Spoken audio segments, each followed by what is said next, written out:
몇 끼라고? 654기입니다. 아니 몇 끼입니까? 680끼. 차분하게 영화 한 편. 도시 한복판에서 발생한 조폭들의 세력 싸움. 예상치 못한 기습에 제규일당은 패하게 되고 보살펴줄 조직의 힘도 끊긴 채 고립되게 됩니다. 예, 형님. 뭐라고 하십니까, 형님? 한마디로 일이 커진 것 같다. 피해 있으라는 큰형님 명령이시다. 그럼 우리 어디로 갑니까, 형님? 애들 몇 명 착살났다는데 우리가 이제 어디 갑니까? 깜빵밖에 더 갑니까? 막말로 머리 깎고 중이나 되면 또 모를까?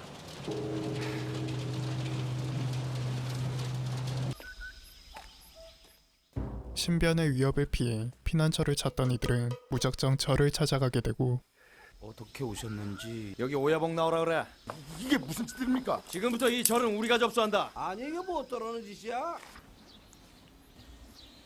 너희들이 원하는 게 뭐냐? 저도 말고 일주일만 여기 좀 있겠습니다. 이 절에서 한다는 게 그게 쉬운 일이 아닐 텐데. 영감님이 좋든 싫든 우린 여기서 좀 살아야겠습니다. 그래 좋다. 막무가내로 들이닥친 이들을 생각보다 너무 쉽게 받아주는 주지스님. 하지만 몇 가지 조건이 있었는데 나이가 많건 적건 간에 모든 스님들한테는 예의를 갖춰야 돼. 밥을 먹여주면 밥값을 해야 될 것이고 법당 안에 물건들은 함부로 만져서는 안 돼. 스님들 수행하는데 방해 안 되도록 항상 조심만 한다면은 내 일주일 동안 너희들을 받아주마. 평소에 하던 대로 업소 관리한다고 생각하면 되는 거야. 만에 하나 종들이 외부로 알릴지도 모른다. 잠시 살벌하게들 하자. 네, 형님. 이렇게 제규일당의 탐색전이 시작되고 스님 여기 오기 전에 뭐 했어? 힘 좀 썼을까 봐요. 딱 보니까 그런 거 같네. 사내라면 꼭 힘을 쓸 때 써야죠. 스님들도 아침에 빠딱 씁니까? 스님이 이 절에 들어오게 된 계기는 뭡니까? 스님. 사람 말이 말 같지 않은 거야 뭐야? 저사님 지금 뭐 하시는 겁니까? 우리 명천 스님은 지금 무건 수행 중이십니다. 알아! 왜 말을 안 해? 너무 수행하는 거 아니야? 이씨! 큰 스님 때문에 참는 겁니다. 제발 조용히 있다 떠나주십시오. 무슨 문제라도 일으키면 일으키면 그날 저녁 회의 시간. 시작하겠습니다. 이 절에는 노인네 하나, 젊은 놈 넷, 이놈의 경계 대상 1번입니다. 상좌승 1000명. 이 절에서는 노인네 다음으로 넘버 2입니다. 그리고 문제는 이놈입니다. 아까 낮에 도끼질하는 거 살짝 봤는데 끝내줍니다. 다 압수해버리시죠. 혹시 누가 합니까? 여기가 무슨 소림사냐? 헛소리들 하지 말고 맡은 놈들 감시나 잘해. 불침번 제대로 쓰자. 다음날 아침 제규일당은 조금은 과격한 운동으로 아침을 맞이합니다.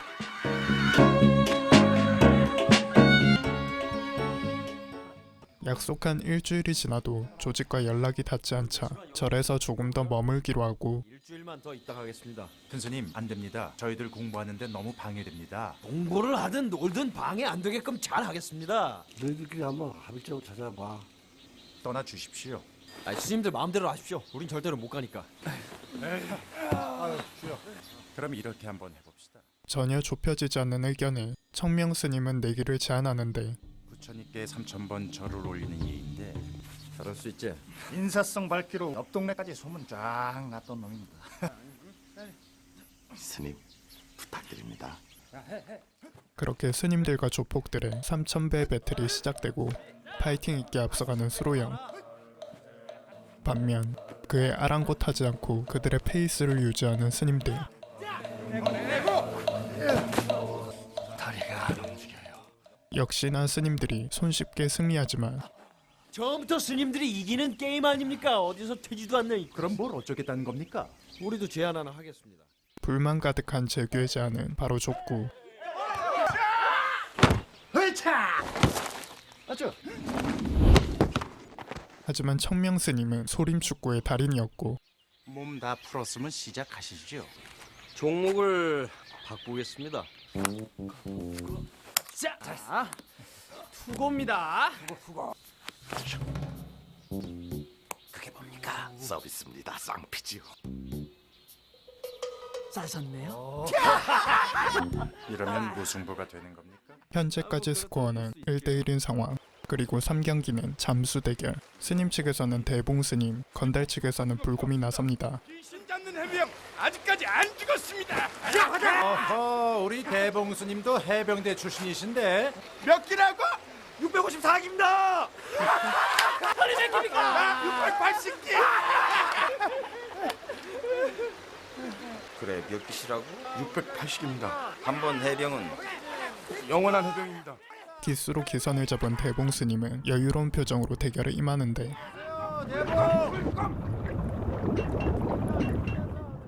이에 불공은 익사를 불사하고 물속에서 기절해버립니다.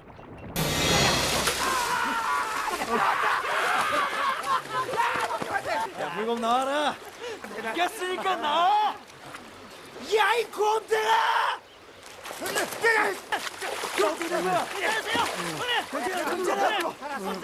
이제 다른 종목 제안을 하시지요. 이거 왜 이러십니까? 우리가 이긴 게임 아닙니까? 불가에서는 원래 5판 3승을 원칙으로 합니다. 그렇게 시작된 다음 라운드. 그래 연습 많이 하셨습니까? 시작하시지요. 369 369 1 2 4 277 178 280, 81 282 288.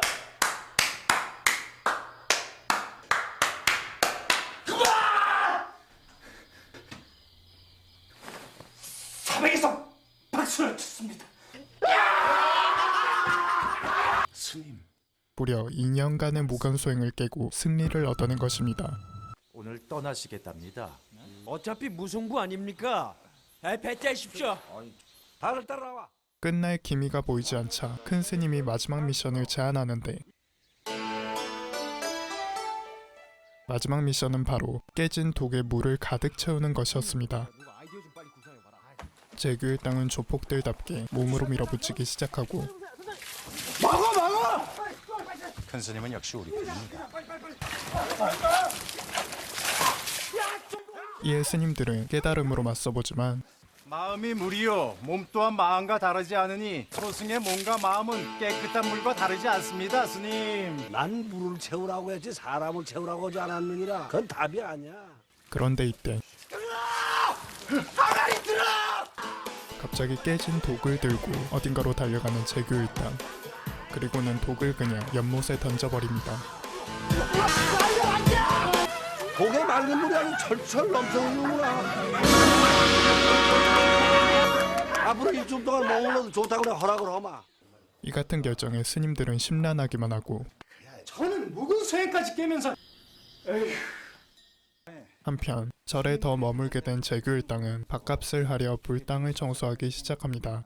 형님 귀 참 크시기도 하시네. 부처님은 중국 사람이죠? 인도 사람이죠 형님. 인도가 얼마나 먼데? 저 학교 다닐 때 교과서에서 봤습니다. 인도 사람입니다. 정 그렇게 궁금하면 어디서 만들었는지 보면 될 거 아니야. 얼른 하고 가자. 좀 있으면 중들 절할 시간이다. 그렇게 청소하는 도중 부처님의 고향을 확인하려다 실수로 불상을 떨어뜨리고 마는데 때마침 스님들이 돌아오고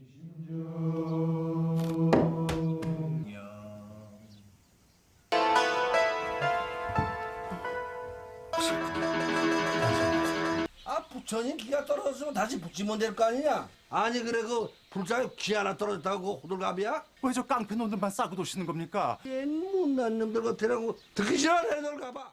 그러나 이번에도 큰 스님은 조폭들이 아니라 스님들을 꾸짖습니다. 저희를 이렇게 감싸주시는 이유가 뭡니까? 누가 누굴 감싸줬다고 그래? 착하게 살라든지 뭐 남들 괴롭히지 말라든지 아무튼 원하시는 게 있으시니까 이렇게 감싸주시는 거 아닙니까? 밑빠진 동에 물을 퍼붓을 때 어떤 생각으로 채웠어? 그냥 항아리를 물속에다가 던졌습니다. 나도 밑빠진 너희들을 그냥 내 마음속에 던졌을 뿐이야. 여보세요? 장근이 형님? 그리고 드디어 조직과 연락이 닿게 되고 여기가 어디냐면요. 여보세요. 여보세요. 얌전히들 있어라. 사고 치지 말고. 하지만 말이 끝나기 무섭게 또 사고를 치는 수로형과 그걸 지켜보는 스님들. 이 시각 재규는 마을로 내려와 형님과 통화를 하는데 거기서 계곡을 하나쯤 지나면 오솔길이 하나 나오는데. 자신들에게 지명수배가 걸렸다는 것을 확인하고 누군가 배신자가 있다는 것을 알아차립니다. 참 걱정입니다. 이렇게 살 수는 없습니다. 아니 큰 스님도 그렇지. 아니 어떻게 그걸 용서하실 수가 있습니까? 나도 더 이상 못 참겠습니다. 내가 저 짐승보다 못한 놈들 인간 한번 만들어 보겠습니다. 이윽고 폭발해버린 청명은 조폭들의 방으로 찾아가고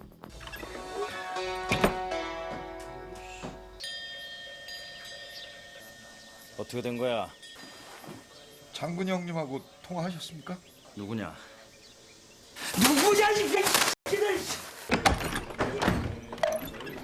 나하고 맞짱 한번 뜨자. 결국 재규는 동생들을 건드린 청명 스님을 찾아가 결투 신청을 하는데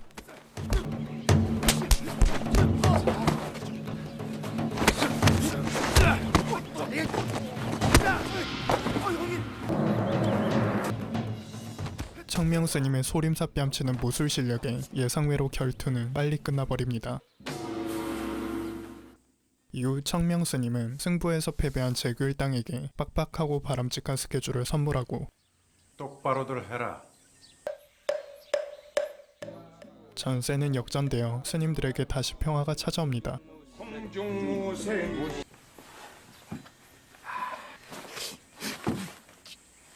한 번만 봐주십시오. 저 스님.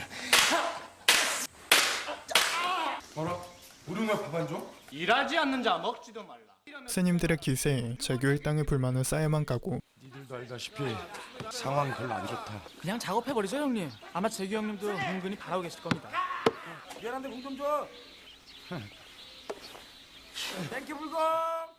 되었고 청명 스님을 불러내 사고를 치고 맙니다. 스님한테 무술 좀 배워보고 싶어서요. 자, 한수만 가르쳐 주십시오 스님. 너희들이 무슨 무술이야 이놈들아.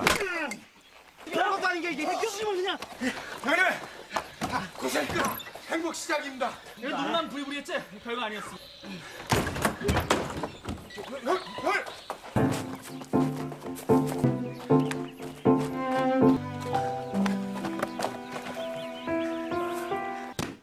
재규에게 칭찬을 들을 줄 알았던 동생들은 오히려 줄바따를 맞게 되고 내가 왜 때리는지 알아 몰라.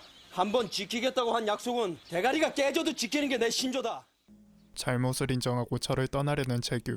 스님께서 떠나라고 하시면 떠나겠습니다. 정말 큰일 날 뻔했습니다. 얘참 너도 조심해야겠다. 글쎄 며칠 전에 청명이 산에 올라갔다가 고물 만났대요. 그런데 청명 스님은 재규 일당이 더 머물 수 있도록 그들의 잘못을 덮어줍니다. 지난번엔 고마웠습니다.